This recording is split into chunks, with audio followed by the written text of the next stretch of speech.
उन प्रेरक पलों को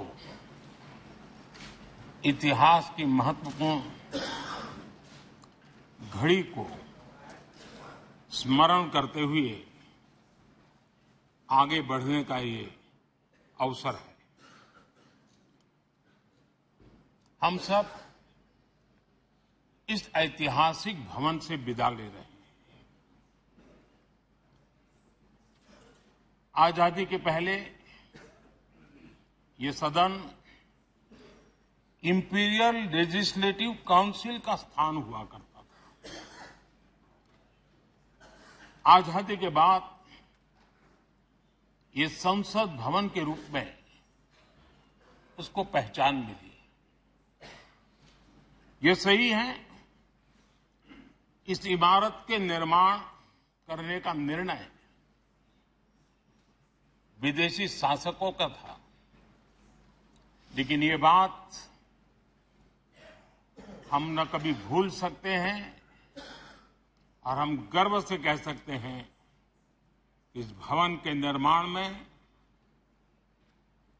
पसीना मेरे देशवासियों का लगा था, परिश्रम मेरे देशवासियों का लगा था और पैसे भी मेरे देश के लोगों के।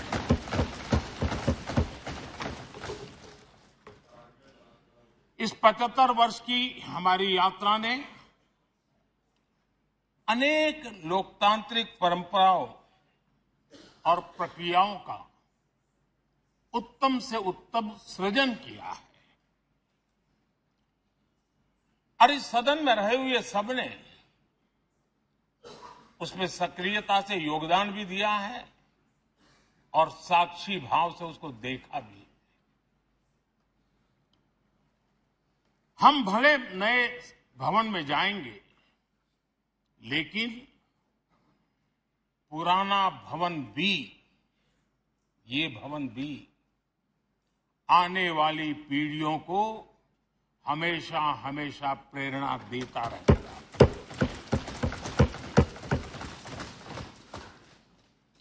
ये भारत के लोकतंत्र की स्वर्णिम यात्रा का एक महत्वपूर्ण अध्याय,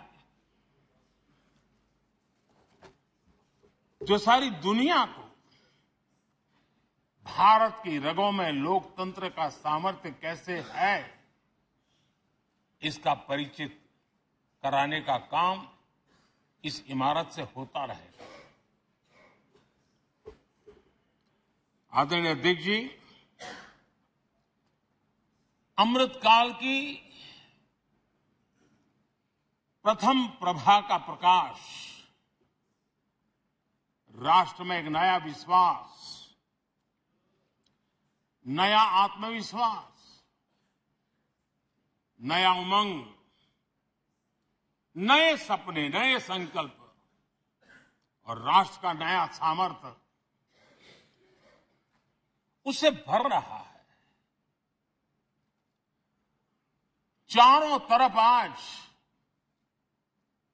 भारतवासियों की उपलब्धि की चर्चा हो रही है और गौरव के साथ हो रही है। ये हमारे 75 साल के संसदीय इतिहास का एक सामूहिक प्रयास का परिणाम है, जिसके कारण विश्व में आज वो गूंज सुनाई दे रही है। आदरणीय अध्यक्ष जी, चंद्रयान 3 की सफलता न सिर्फ पूरा भारत, पूरा देश अभिभूत है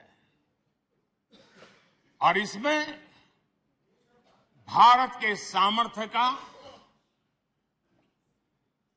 एक नया रूप, जो आधुनिकता से जुड़ा है, जो विज्ञान से जुड़ा है, जो टेक्नोलॉजी से जुड़ा है, जो हमारे वैज्ञानिकों के सामर्थ्य से जुड़ा है, जो 140 करोड़ देशवासियों के संकल्प की शक्ति से जुड़ा हुआ है, वो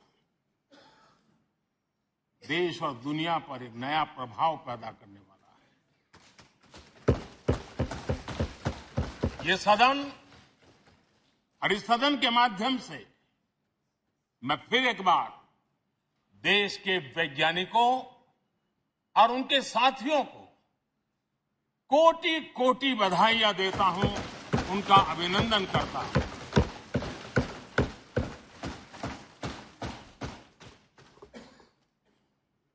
आदरणीय अध्यक्ष जी, ये सदन ने भूतकाल में जब नेम की समिट हुई थी, सर्वसम्मति से प्रस्ताव पारित करके देश के इस प्रयास को सराहा था। आज G20 की सफलता को भी आपने सर्वसम्मति से सराहा है। मैं मानता हूं देशवासियों का आपने गौरव बढ़ाया है। मैं आपका आभार व्यक्त करता हूं। G20 की सफलता 140 करोड़ देशवासियों की है। ये भारत की सफलता है, किसी व्यक्ति की सफलता नहीं है, किसी दल की सफलता नहीं है। भारत के फेडरल स्ट्रक्चर ने, भारत की विविधता ने 60 स्थानों पर 200 से अधिक समिट और उसकी मेजबानी हिंदुस्तान के अलग अलग रंग रूप में देश की अलग अलग सरकारों ने बड़े आन बान शान से की और ये प्रभाव पूरे विश्व भर के मन पर पड़ा हुआ है। ये हम सबके सेलिब्रेट करने वाला विषय है, देश के गौरवगान को बढ़ाने वाला है। और जैसा आपने उल्लेख किया, भारत इस बात के लिए गर्व करेगा, जब भारत अध्यक्ष रहा उस समय अफ्रीकन यूनियन इसका सदस्य बना। मैं उस इमोशनल पल को भूल नहीं सकता जब अफ्रीकन यूनियन की घोषणा हुई और अफ्रीकन यूनियन के प्रेसिडेंट, उन्होंने एक इंटरव्यू में कहा कि मेरे जीवन में ऐसी पल थी, शायद मैं बोलते बोलते रो पड़ूंगा। आप कल्पना कर सकते हैं कि कितनी बड़ी अपेक्षा और आशाएं पूरी करने का काम भारत के भाग्य में आया। आदरणीय अध्यक्ष जी, भारत के प्रति शक करने का एक स्वभाव कई लोगों का बना हुआ है और जब आजादी मिली तब से चल रहा है। इस बार भी यही था, कोई डिक्लेरेशन नहीं होगा, असंभव है। लेकिन ये भारत की ताकत है कि वह भी हुआ और विश्व सर्वसम्मति से एक साझा घोषणा पत्र लेकर के आगे का रोड मैप लेकर के यहां से प्रारंभ हुआ है। और अध्यक्ष जी, आपके नेतृत्व में, क्योंकि भारत की अध्यक्षता नवंबर के आखिरी दिन तक है, इसलिए अभी हमारे पास जो समय है उसका उपयोग हम करने वाले हैं। और आपकी अध्यक्षता में दुनिया भर के ये जो G20 के सदस्य हैं, P20 पार्लियामेंट के स्पीकर्स की एक समिट जैसे आपने घोषणा की, सरकार का आपके इस प्रयासों को पूरा समर्थन रहेगा, पूरा सहयोग रहेगा। आदरणीय अध्यक्ष जी, हम सबके लिए गर्व की बात है, आज भारत विश्व मित्र के रूप में अपनी जगह बना पाया है। पूरा विश्व भारत में अपना मित्र खोज रहा है, पूरा विश्व भारत की मित्रता को अनुभव कर रहा है। और उसका मूल कारण है हमारे जो संस्कार है, वेद से विवेकानंद तक जो हमने पाया है। सबका साथ सबका विकास का मंत्र आज विश्व को हमें साथ लाने में जोड़ रहा है। आदरणीय अध्यक्ष जी, ये सदन से विदाई लेना एक बहुत ही भावुक पल है। परिवार भी अगर पुराना घर छोड़कर के नए घर जाता है तो बहुत सारी यादें कुछ पल के लिए उसको झकझोर देती है। हम जब ये सदन को छोड़ के जा रहे हैं तो हमारा मन मस्तिष्क भी उन भावनाओं से भरा हुआ है, अनेक यादों से भरा हुआ है। खट्टे मीठे अनुभव भी रहे हैं, नोकझोंक भी रही है, कभी संघर्ष का माहौल भी रहा है और कभी इसी सदन में उत्सव और उमंग का माहौल भी रहा है। ये सारी स्मृतियां हमारे साथ हम सबकी साझी स्मृतियां हैं, ये हम सबकी साझी विरासत है और इसलिए इसका गौरव भी हम सबका साझा है।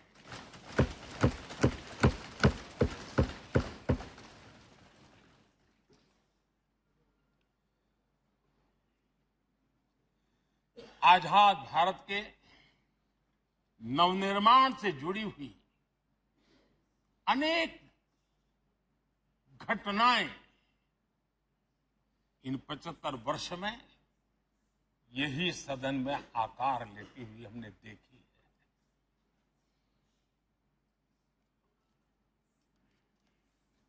आज हम जब इस सदन को छोड़ करके नए सदन की ओर प्रस्थान करने वाले हैं,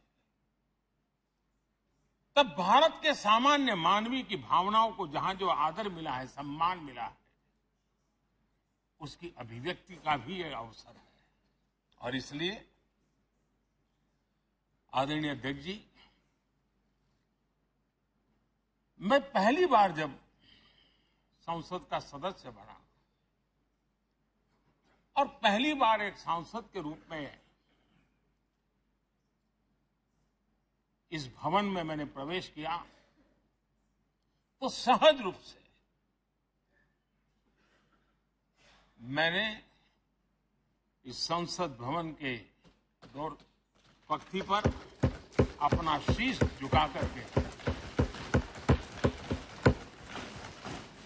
इस लोकतंत्र के मंदिर को श्रद्धा भाव से नमन करते हुए मैंने पैर रखा था। वो पल मेरे लिए भावनाओं से भरी हुई थी, मैं कल्पना नहीं कर सकता था, लेकिन भारत के लोकतंत्र की ताकत है, भारत के सामान्य मानवीय की लोकतंत्र के प्रति श्रद्धा का प्रतिबिंब है कि रेलवे प्लेटफॉर्म पर गुजारा करने वाला एक गरीब परिवार का बच्चा पार्लियामेंट पहुंच गया।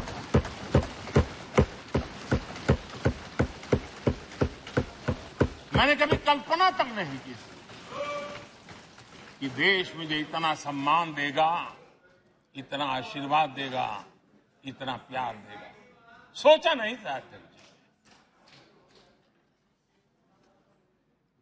आदरणीय अध्यक्ष जी, हम में से बहुत लोग हैं जो संसद भवन के अंदर जो चीजें लिखी गई उसको पढ़ते भी रहते हैं, कभी कभी उसका उल्लेख भी करते हैं। हमारे यहाँ संसद भवन के प्रवेश द्वार पर एक छांदोग्य उपनिषद का एक वाक्य है, लोक द्वारम करके पूरा वाक्य है।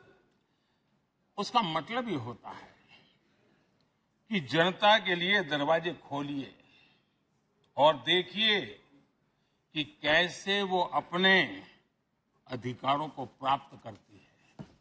हमारे ऋषि मुनियों ने लिखा हुआ, हमारे प्रवेश द्वार पर लिखा हुआ। हम सब और हमारे पहले जो यहां रहे हैं वो भी इस सत्यता के साक्षी है। आदरणीय अध्यक्ष जी, समय रहते जैसे जैसे वक्त बदलता गया, ये हमारे सदन की संरचना भी निरंतर बदलती रही है और अधिक समावेशी बनती गई है। समाज के हर वर्ग का प्रतिनिधि विविधताओं से भरा हुआ इस सदन में नजर आता है। अनेक भाषाएं हैं, अनेक बोलियां, अनेक पहरवेश है, अनेक खान पान है। सदन के अंदर सब कुछ है और समाज के सभी तबके के लोग, चाहे वो सामाजिक रचना के हो, चाहे आर्थिक रचना के हो, चाहे गांव या शहर के हो, एक प्रकार से पूर्ण रूप से समावेशी वातावरण सदन में पूरी ताकत के साथ जन सामान्य की इच्छा आकांक्षाओं को प्रकट करता रहा है। दलित हो, पीड़ित हो, आदिवासी हो, पिछड़े हो, महिलाएं हो, हर एक का धीरे धीरे धीरे योगदान बढ़ता चला गया है। आदरणीय अध्यक्ष जी, प्रारंभ में महिलाओं की सदस्य संख्या कम थी, लेकिन धीरे धीरे माताओं बहनों ने भी इस सदन की गरिमा को बढ़ाया है। इस सदन के गरिमा में बहुत बड़ा बदलाव लाने में उनका योगदान रहा है। आदरणीय अध्यक्ष जी, प्रारंभ से अब तक एक मोटा मोटा हिसाब लगाता था, करीब करीब 7,500 से अधिक जनप्रतिनिधि दोनों सदनों में मिलाकर के योगदान दे चुके हैं। इतने सालों में 7,500 से करीब ज्यादा। इस कालखंड में करीब 600 महिला सांसदों ने भी इस सदन की गरिमा को बढ़ाया है, दोनों सदन में। और आदरणीय अध्यक्ष जी, आप जानते हैं कि इस सदन में आदरणीय इंद्रजीत गुप्ता जी 43 ईयर, अगर मेरी गलती नहीं हो तो 43 ईयर इस सदन में लंबा समय बैठ करके इस सदन के साक्षी बनने का उनको सौभाग्य मिला। और यही सदन है आदरणीय अध्यक्ष जी, जहां शकीकुर रहमान जी 93 की एज में भी सदन में अपना योगदान देते रहे, जबकि उनकी उम्र 93। और आदरणीय अध्यक्ष जी, ये भारत के लोकतंत्र की ताकत है कि 25 साल की उम्र की चंद्रमणि मुर्मू इस सदन की सदस्य बनी थी। सिर्फ 25 साल की उम्र की, सबसे छोटी उम्र की सदस्य बनी थी। आदरणीय अध्यक्ष महोदय, वाद विवाद, कटाक्ष, ये सब कुछ हम सबने अनुभव किया है, हम सबने इनिशिएट भी किया है, कोई बात नहीं रही है। लेकिन उसके बावजूद भी शायद जो परिवार भाव हम लोगों के बीच में रहा है, हमारे पहले की पीढ़ियों में भी रहा, जो लोग प्रचार माध्यमों से हमारे यहां का रूप देखते हैं और बाहर निकलते ही हमारा जो अपनापन होता है, परिवार भाव होता है, वो एक अलग ही ऊंचाई पर ले जाता है। और ये भी इस सदन की ताकत है, एक परिवार भाव। और उसके साथ साथ हम कभी कड़वाहट पाल करके नहीं जाते हैं, हम उसी प्यार से सदन छोड़ने के कई वर्षों के बाद भी मिल जाए तो भी उस प्यार को कभी भूलते नहीं है, उस स्नेह भरे याद दिनों को भूलते नहीं है, वो मैं अनुभव कर सकता हूं। आदरणीय अध्यक्ष जी, हमारे पहले भी और वर्तमान भी हमने कई बार देखा है कि अनेक संकटों के बावजूद भी, अनेक असुविधाओं के बावजूद भी सांसद सदन में आए हैं और उन्होंने शारीरिक पीड़ा भी असह्य हो तो भी सदन में एक सांसद के रूप में, जनप्रतिनिधि के रूप में अपना कर्तव्य निभाया है। ऐसी अनेक घटनाएं आज हमारे सामने हैं।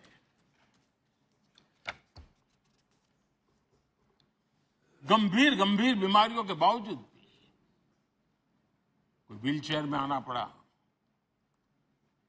किसी को डॉक्टरों को बाहर खड़े रख करके अंदर आना पड़ता, लेकिन सभी सांसदों ने कभी न कभी इस प्रकार से अपनी भूमिका निभाई। कोरोना काल हमारे सामने उदाहरण है। हर परिवार में रहता था, कहीं बाहर जाए तो मौत को बुलावा न दे दे। उसके बावजूद भी हमारे माननीय सांसद दोनों सदन में कोरोना काल के इस संकट की घड़ी में भी सदन में आए, अपना कर्तव्य निभाया।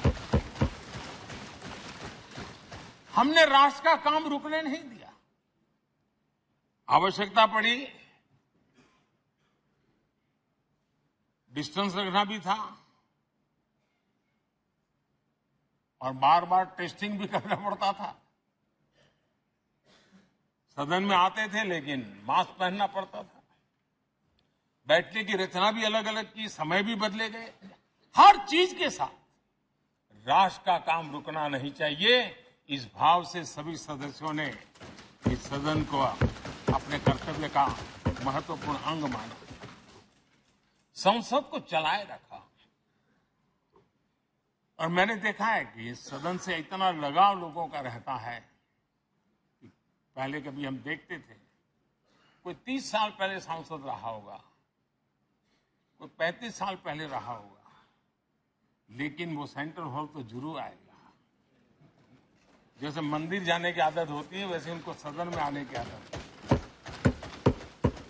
इस जगह का लगाव बन जाता है, एक आत्मीय भाव से जुड़ाव हो जाता है। और ऐसे बहुत से पुराने लोग हैं जो आते जाते में मन करता है जरा चलो एक चक्कर काटते। आज उनका जनप्रतिनिधि के नाते दायित्व तो नहीं है, लेकिन भूमि के प्रति उनका लगाव हो जाता है। ये सामर्थ्य होता है इस सदन का। आदरणीय अध्यक्ष महोदय, आजादी के बाद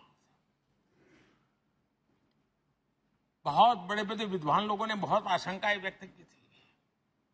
पता नहीं देश का क्या होगा, चल पाएगा कि नहीं चल पाएगा, एक रहेगा कि बिखर जाएगा, लोकतंत्र बना रहेगा नहीं, 50।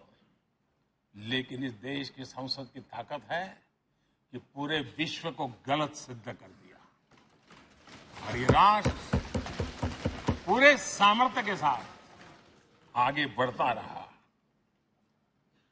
और इस विश्वास से कि हम भले आशंकाएं होंगी, घने काले बादल होंगे, लेकिन सफलता प्राप्त करते रहेंगे। और ये हम सब लोगों ने, हमारी पुरानी पीढ़ियों ने मिलकर के इस काम को करके दिखाया है। इसका गौरवगान करने का ये अवसर है।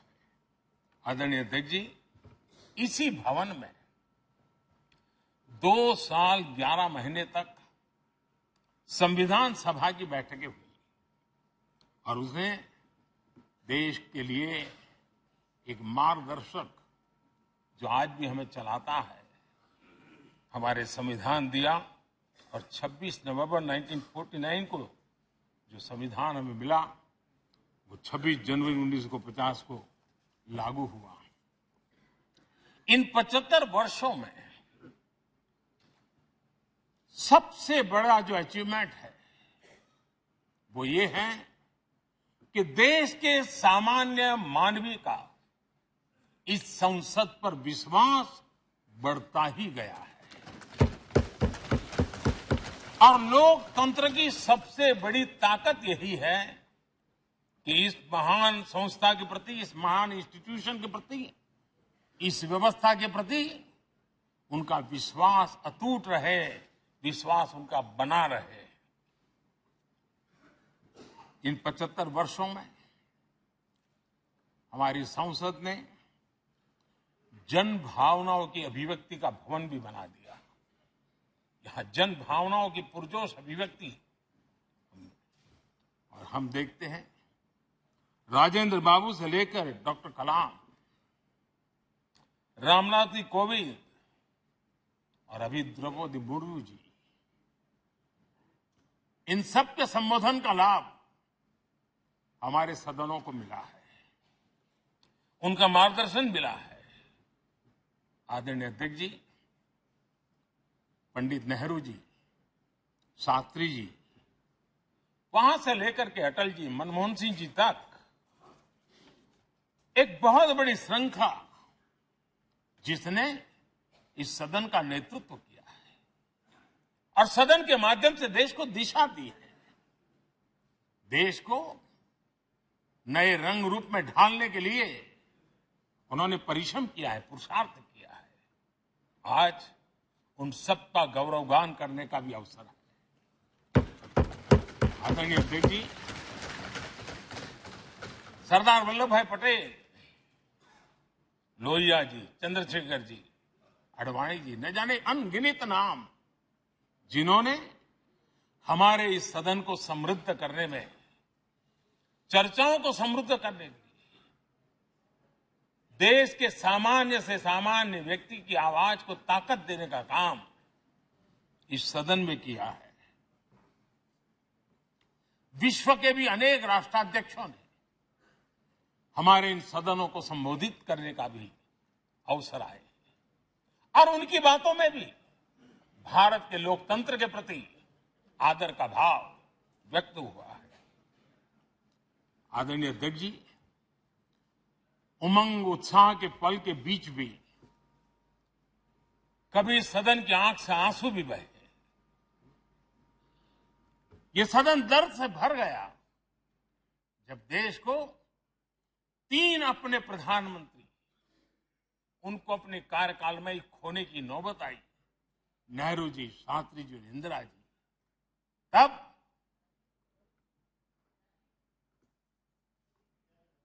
ये सदन अश्रुभीनी आंखों से उन्हें विदाई दे रहा था। आदरणीय अध्यक्ष जी, अनेक चुनौतियों के बावजूद भी हर स्पीकर ने, हर सभापति ने बेहतरीन तरीके से दोनों सदनों को सुचारू रूप से चलाया है और अपने कार्यकाल में उन्होंने जो निर्णय किए वो निर्णय मावलंकर जी से काल से शुरू हुए हो या सुमित्रा जी के कालखंड के हो या बिरला जी के, आज भी उन निर्णयों को रेफरेंस पॉइंट माना जाता है। ये काम हमारे करीब 17 स्पीकर और उसमें 2 हमारी महिला स्पीकर ने भी, और मावलंकर जी से लेकर के सुमित्रा ताई तक और बिरला जी का मार्गदर्शन आज भी हमें मिल रहा है। हर एक ने अपनी अपनी शैली रही है, लेकिन उन्होंने सबको साथ लेकर के नियमों कानूनों के बंधन में इस सदन को हमेशा ऊर्जावान बनाए रखा है। मैं आज उन सभी स्पीकर महोदय को भी आज वंदन करता हूं, अभिनंदन करता हूं। आदरणीय अध्यक्ष जी, ये सही है कि हम जनप्रतिनिधि अपनी अपनी भूमिका निभाते हैं, लेकिन सातत्यपूर्ण तरीके से हमारे बीच जो ये टोली बैठती है उनकी भी कई पीढ़ियां बदल गई है। कभी कागज लेके दौड़ के आते हैं, उनका भी योगदान कम नहीं है।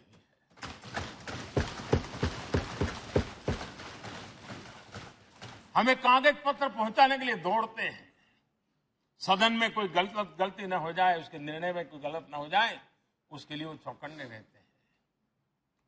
जो काम इनके द्वारा हुआ है उसने भी सदन के क्वालिटी ऑफ गवर्नेंस में तेजी लाने में बहुत बड़ी मदद की है।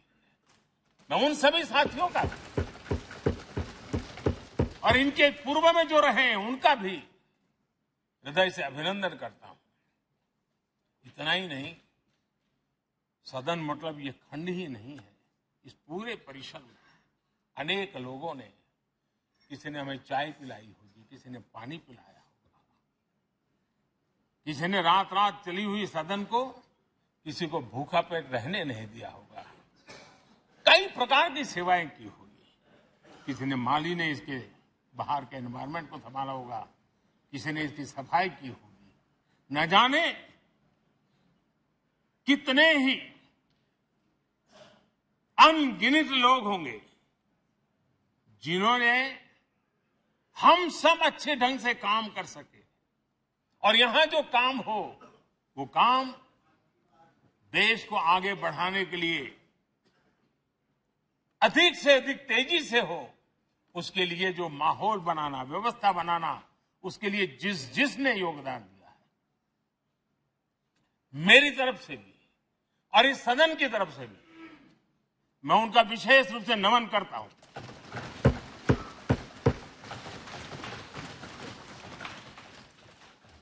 आदरणीय अध्यक्ष जी,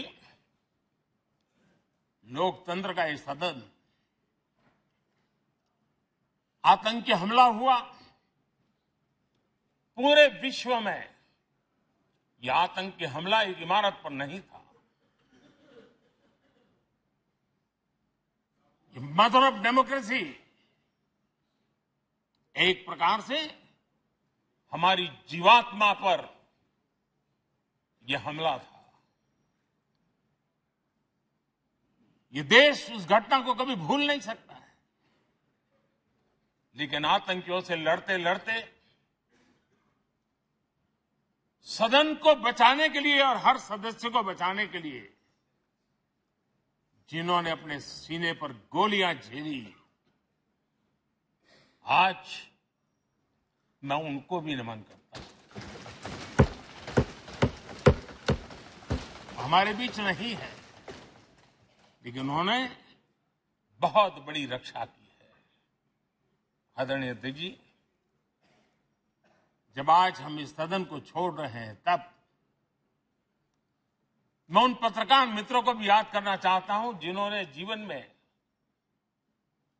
कुछ लोग तो ऐसे हैं जिन्होंने पूरा जीवन अपने कार्यकाल में संसद के काम को ही उन्होंने रिपोर्ट किया है। एक प्रकार से वो जीवंत साक्षी रहे हैं। उन्होंने यहां की पल पल की जानकारी देश तक पहुंचाई, और तब तो ये सारा टेक्नोलॉजी अवेलेबल नहीं थी। तब वही लोग थे जो यहां की बात पहुंचाते थे, और उनका सामर्थ्य था वो अंदर की भी पहुंचाते थे और अंदर की भी पहुंचाते थे।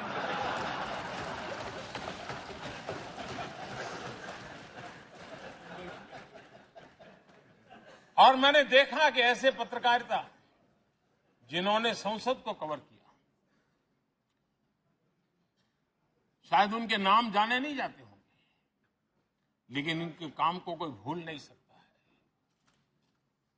और खबरों को लिए नहीं, भारत की इस विकास यात्रा को संसद भवन से समझने के लिए उन्होंने अपनी शक्ति खपा दी थी। आज भी पुराने जो पत्रकार मित्र मिल जाते हैं और जिन्होंने कभी संसद को कवर किया हो, तो ऐसी अननोन चीजें बताते हैं जो उन्होंने अपनी आंखों से देखी होती है, कान से सुनी होती है, जो अचरज करने वाली।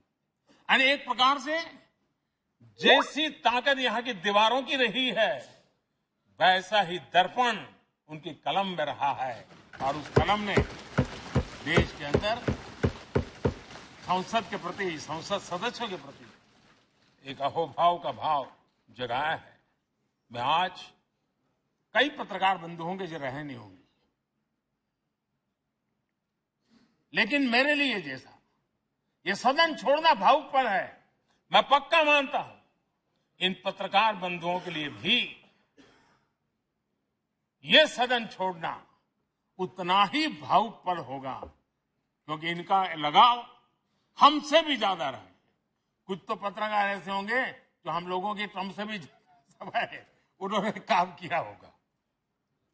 आज उनके उस महत्वपूर्ण लोकतंत्र की ताकत बनने के लिए, योगदान देने के लिए भी याद करने का अवसर है। आदरणीय अध्यक्ष जी, जब हम सदन के अंदर आते हैं, हमारे यहां नाद ब्रह्म की कल्पना है। हमारे शास्त्रों में माना गया है किसी एक स्थान पर अनेक बार एक ही लय में उच्चारण होता है तो वो तपोस्थली बन जाता है, उसके एक पॉजिटिव वाइब होते हैं।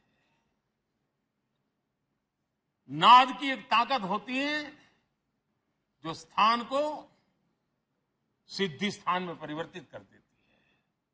मैं मानता हूं ये सदन भी उस 7,500 जनप्रतिनिधियों के द्वारा बार बार जो शब्द गूंजे हैं, जो वाणी यहां गूंजी है, उसने इस सदन में हम बैठकर आगे चर्चा करें या ना करें, लेकिन इसकी गूंज इसे तीर्थ क्षेत्र बना देती है।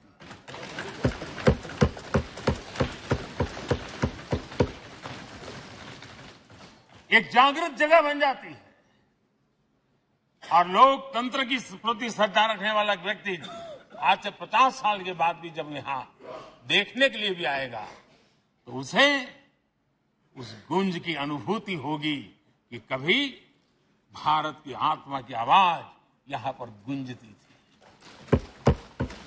और इसलिए अध्यक्ष महोदय, ये वो सदन है जहां कभी भगत सिंह, बटुकेश्वर दत्त, उन्होंने अपनी वीरता सामर्थ्य से अंग्रेज सल्तनत को जगा दिया था बम का धमाका करके। वो बम की गूंज भी जो देश का भला चाहते हैं उनको कभी सोने नहीं देती। आदरणीय अध्यक्ष जी, ये वो सदन है जहां पंडित जी को इसलिए भी याद किएगा, अनेक बातों के लिए याद करेगा, लेकिन हम जरूर याद करेंगे इसी सदन में पंडित नेहरू का at the stroke of midnight की गूंज हम सबको प्रेरित करती रहेगी। और इसी सदन में अटल जी ने कहा था, वो शब्द आज भी गूंज रहे हैं इस सदन में, सरकारें आएगी जाएगी, पार्टियां बनेगी बिगड़ेगी, लेकिन ये देश रहना चाहिए।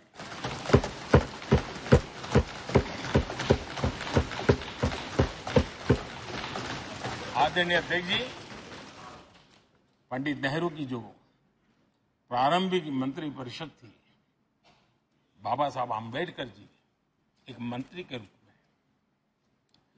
दुनिया की बेस्ट प्रैक्टिसेस भारत में लाने पर बहुत जोर दिया करते थे। फैक्ट्री कानून में अंतर्राष्ट्रीय सुझावों को शामिल करने पर बाबा साहब सर्वाधिक आग्रही रहे थे और उसका परिणाम आज देश को लाभ मिल रहा है। बाबा साहब आम्बेडकर ने देश को नेहरू जी की सरकार में वाटर पॉलिसी दी थी और उस वाटर पॉलिसी बनाने में बाबा साहब आम्बेडकर की बहुत बड़ी भूमिका रही थी। आदरणीय अध्यक्ष जी, हम ये जानते हैं कि भारत में बाबा साहब आम्बेडकर एक बात हमेशा कहते थे कि भारत में सामाजिक न्याय के लिए भारत का औद्योगिकरण होना बहुत जरूरी है, क्योंकि देश के दलित पिछड़ों के पास जमीन ही नहीं है, वो क्या करेगा? औद्योगिकरण होना चाहिए। और बाबा साहब इस बात को मान करके डॉक्टर श्यामा प्रसाद मुखर्जी, जो पंडित नेहरू के मंत्री थे, उन्होंने इस देश में और पहले वाणिज्य मंत्री के रूप में और उद्योग मंत्री के रूप में उन्होंने इंडस्ट्री पॉलिसी इस देश में लाई थी।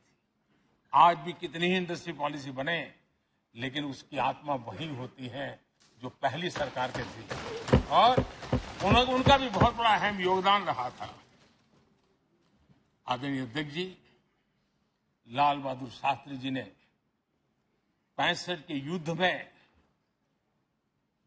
हमारे देश के जवानों में का हौसला बुलंद करना, उनके सामर्थ्य के लिए को पूरी तरह राष्ट्र पे झोंक देने की प्रेरणा इसी सदन में से दी थी लाल बहादुर शास्त्री का। और यहीं पर उन्होंने ग्रीन रिवॉल्यूशन के लिए एक मजबूत नींव लाल बहादुर शास्त्री जी ने रखी थी। आदरणीय अध्यक्ष जी, बांग्लादेश की मुक्ति का आंदोलन और उसका समर्थन भी इसी सदन ने इंदिरा गांधी के नेतृत्व में किया था। इसी सदन ने इमरजेंसी में लोकतंत्र पर होता हुआ हमला भी देखा था, और इसी सदन ने भारत के लोगों की ताकत को एहसास कराते हुए मजबूत लोकतंत्र की वापसी भी इसी सदन ने देखी थी। वो राष्ट्रीय संकल्प भी देखा था, ये सामर्थ्य भी देखा था। आदरणीय अध्यक्ष जी, ये सदन इस बात का हमेशा ऋणी रहेगा क्योंकि इसी सदन में हमारे पूर्व प्रधानमंत्री चरण सिंह जी ने ग्रामीण मंत्रालय का गठन किया था, रूरल डेवलपमेंट मिनिस्ट्री। इसी सदन में मतदान की उम्र 21 से 18 करने का निर्णय हुआ था और देश की युवा पीढ़ी को इसका योगदान देने के लिए प्रेरित किया गया, उत्साहित किया गया था। हमारे देश ने गठबंधनों की सरकारें देखी, वीपी सिंह जी हो, चंद्रशेखर जी, और बाद में एक सिलसिला चला। लंबे अरसे से दिशा में देश जा रहा था, आर्थिक नीतियों के बोझ तले देश दबा हुआ था, लेकिन नरसिम्हा राव की सरकार थी जिन्होंने हिम्मत के साथ पुरानी आर्थिक नीतियों को छोड़ करके नई राह पकड़ने का फैसला किया था, जिसके आज देश को परिणाम मिलते हैं। अटल बिहारी वाजपेयी जी का सरकार भी हमने इसी सदन ने देखी। सर्व शिक्षा अभियान देश में आज वो महत्वपूर्ण बन गया है। आदिवासी कार्यालय मंत्रालय अटल जी ने बनाया, नॉर्थ ईस्ट का मंत्रालय अटल जी ने बनाया, न्यूक्लियर टेस्ट भारत के सामर्थ्य का परिचायक बन गया। और इसी सदन में मनमोहन जी की सरकार कैश फॉर वोट को भी, उस कांड को भी सदन ने देखा है। आदरणीय अध्यक्ष जी, सबका साथ सबका विकास का मंत्र, अनेक ऐतिहासिक निर्णय, दशकों से लंबित विषय, उनका स्थायी समाधान भी इसी सदन में हुआ। आर्टिकल 370, ये सदन हमेशा हमेशा गर्व के साथ कहेगा कि सदन के कारण one nation one tax, one nation one tax, GST का निर्णय भी इसी सदन ने किया।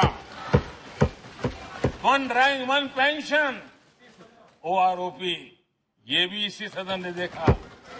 गरीबों के लिए 10% आरक्षण कोई विवाद के बिना पहली बार इस देश में करने में सफल है। आदरणीय अध्यक्ष जी, भारत के लोकतंत्र में तमाम उतार चढ़ाव हमने देखे और ये सदन लोकतंत्र की ताकत है, लोकतंत्र की ताकत की साक्षी है, जन विश्वास का एक केंद्र बिंदु रहा है। इस सदन की विशेषता देखिए और दुनिया के लोगों का आज भी ऐतराज होता है। ये सदन है जिसमें कभी 4 सांसद वाली पार्टी सत्ता में होती थी और 100 सदस्य वाली पार्टी विपक्ष में बैठती थी। ये भी सामर्थ्य इस सदन के लोकतंत्र की ताकत का परिचय कराता है। और यही सदन है जिसमें एक वोट से अटल जी की सरकार गई थी और लोकतंत्र की गरिमा को बढ़ाया था। ये भी इसी सदन में हुआ। आज अनेक छोटी छोटी रीजनल पार्टियों का प्रतिनिधित्व हमारे देश की विविधता को, हमारे देश के एस्पिरेशंस का एक प्रकार से वो आकर्षक केंद्र बिंदु बना है। आदरणीय अध्यक्ष जी, इस देश में 2 प्रधानमंत्री ऐसे रहे, मोरारजी भाई, वीपी सिंह, एक प्रकार से कांग्रेस में जीवन खपाया था, लेकिन एंटी कांग्रेस गवर्नमेंट का नेतृत्व कर रहे थे। ये भी इसकी विशेषता थी। और हमारे नरसिम्हा राव जी, वो तो बिस्तरा गोल करके घर जाने की तैयारी कर रहे थे, निवृत्ति की घोषणा कर चुके थे, लेकिन यही लोकतंत्र की ताकत देखिए, सदन की ताकत देखिए, वो प्रधानमंत्री के रूप में 5 साल हमारी सेवा कर।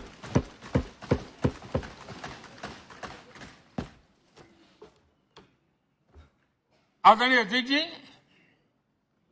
सबकी सहमति से कठिन कार्य होते हुए हमने देखे हैं। 2000 की साल थी, अटल जी की सरकार थी। इसी सदन ने 3 राज्यों का गठन सर्व स्वीकृति से किया और बड़े उमंग उत्साह से किया। जब छत्तीसगढ़ की रचना हुई तो उत्सव छत्तीसगढ़ ने भी मनाया, उत्सव मध्य प्रदेश ने भी मनाया। जब उत्तराखंड की रचना हुई तो उत्सव उत्तराखंड ने भी मनाया, उत्सव उत्तर प्रदेश ने भी मनाया। जब झारखंड की रचना हुई तो उत्सव झारखंड ने भी मनाया, उत्सव बिहार ने भी बताया। ये हमारे सदन का सामर्थ्य, सब सहमति का वातावरण बना करके। लेकिन कुछ कड़वी यादें वो भी हैं कि तेलंगाना के हक को दबोचने के लिए भारी प्रयास हुए, खून की नदियां भी बही, और बनने के बाद न तेलंगाना उत्सव मना पाया, न आंध्र उत्सव मना पाया। एक कटुता के बीज बो दिए गए। अच्छा होता उसी उमंग और उत्साह के साथ हम तेलंगाना का निर्माण करते तो एक नई ऊंचाई पर आज तेलंगाना पहुंच चुका होता। आदरणीय अध्यक्ष जी, संविधान सभा ने, आदरणीय अध्यक्ष जी, इस सदन की परंपरा रही है। संविधान सभा ने उस समय अपना दैनिक भत्ता 45 रुपये से कम करके 40 कर दिया था। उनको लगा हमें इसको कम करना चाहिए। आदरणीय अध्यक्ष जी, यही सदन है कैंटीन में मिलने वाली सब्सिडी, जो बहुत कम पैसे में खाना मिलता था, इसी सदस्यों ने उस सब्सिडी को भी खत्म कर दिया और पूरा पैसा देकर के अब कैंटीन में खाते। आदरणीय अध्यक्ष जी, कोरोना काल में जब जरूरत पड़ी तो यही सांसद जिन्होंने एमपी लेड फंड को छोड़ दिया और देश को इस संकट की घड़ी में मदद करने के लिए आगे आए। इतना ही नहीं, कोरोना काल में इसी सदन के सांसदों ने अपने तनख्वाह में 30% कटौती की और उन्होंने देश के सामने आए हुए संकट में अपनी बहुत बड़ी जिम्मेवारी निभाई। आदरणीय अध्यक्ष जी, हम गर्व से कह सकते हैं, ये सदन में बैठे हुए लोग भी कह सकते हैं, हमारे पूर्वज जो सदन में बैठे थे वो भी कह सकते हैं कि हम ही लोग हैं जिन्होंने हम पर डिसिप्लिन लाने के लिए हमारे यहां जनप्रतिनिधित्व कानून में समय समय पर कठोरता बरती। नियम हमने ही लादे, हमने ही तय किया कि नहीं, जनप्रतिनिधि के जीवन में ये नहीं हो सकता। मैं मानता हूं ये जीवंत लोकतंत्र का बहुत बड़ा उदाहरण है और ये सदन ने दिया है, यही माननीय सांसदों ने दिया है और हमारी पुरानी पीढ़ी के सांसदों ने दिया है।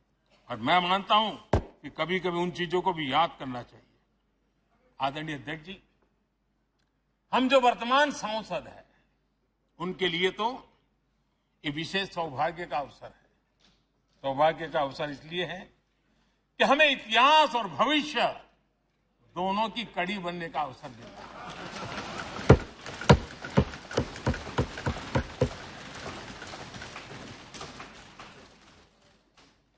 कल और आज से जुड़ने का हमें अवसर मिल रहा है और आने वाली कल निर्माण करने का एक नया विश्वास, नया उमंग, नए उत्साह के साथ हम यहां से विदाई लेने वाले हैं। आदरणीय अध्यक्ष महोदय, आज का दिवस सिर्फ और सिर्फ इस सदन के सभी 7,500 जनप्रतिनिधि रह चुके हैं उनके गौरवगान का पल है। इन दीवारों से हमने जो प्रेरणा पाई है, जो नया विश्वास पाया है, उसको लेकर जाने का है। बहुत सी बातें ऐसी थी जो सदन में हर किसी की ताली की हकदार थी, लेकिन शायद राजनीति उसमें भी आड़े आ रही। नेहरू जी के योगदान का गौरवगान अगर इस सदन में होता है, कौन सदस्य होगा जिसको ताली बजाने का मन न करे। लेकिन उसके बावजूद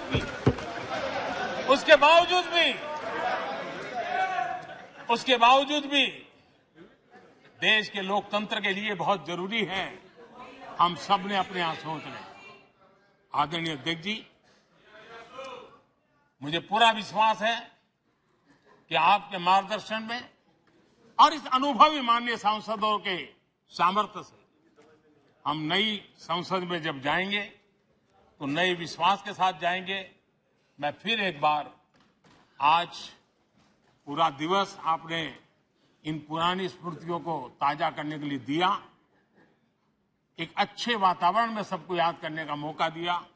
इसके लिए मैं आप सबका आपका हृदय से आभार व्यक्त करता हूं और मैं सभी सदस्यों से आग्रह करूंगा कि अपने जीवन की ऐसी मधुर यादों को यहां हम जरूर व्यक्त करें ताकि देश तक पहुंचे कि सचमुच में ये हमारा सदन, ये हमारे जनप्रतिनिधियों की गतिविधि सच्चे अर्थ में देश को समर्पित है, इसका भाव लोगों के तक पहुंचे। इसी एक अपेक्षा के साथ मैं फिर एक बार इस धरती को प्रणाम करता हूं, इस सदन को प्रणाम करता हूं। भारत के मंदिरों से बनी हुई हर एक दीवार के हर एक एक ईंटे को प्रणाम करता हूं और पिछले 75 साल में भारत के लोकतंत्र को नया सामर्थ्य शक्ति देने वाले हर गुंज को, उस नाद ब्रह्म को नमन करते हुए मेरी वाणी को विराम कर देता हूं। बहुत बहुत धन्यवाद।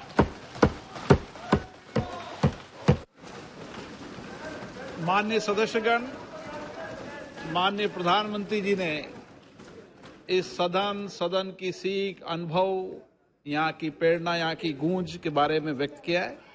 मैं ये अपेक्षा करूंगा कि आज का दिन इसी तरीके से सकारात्मक वातावरण में हम चर्चा करें, सकारात्मक विषय रखें और जो कुछ भी यहाँ से सीखा है, हमारे पूर्वजों ने जो कुछ भी इस देश को, लोकतंत्र को दिया है, उसके बारे में सकारात्मक विचार रखें। आप सभी को बहुत बहुत धन्यवाद।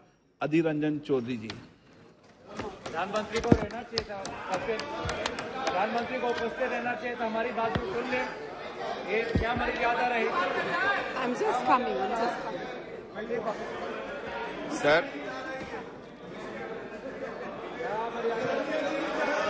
ये हमारे ये उनका बैग यहीं पे है, उनका बैग यहीं पे है, उनका बैग यहीं पे, ये देखिए बैग, आपके बैग यहीं पे, आप तो चले नहीं गए, आप तो चले नहीं गए, अरे वापस चिंता नहीं आ रही है।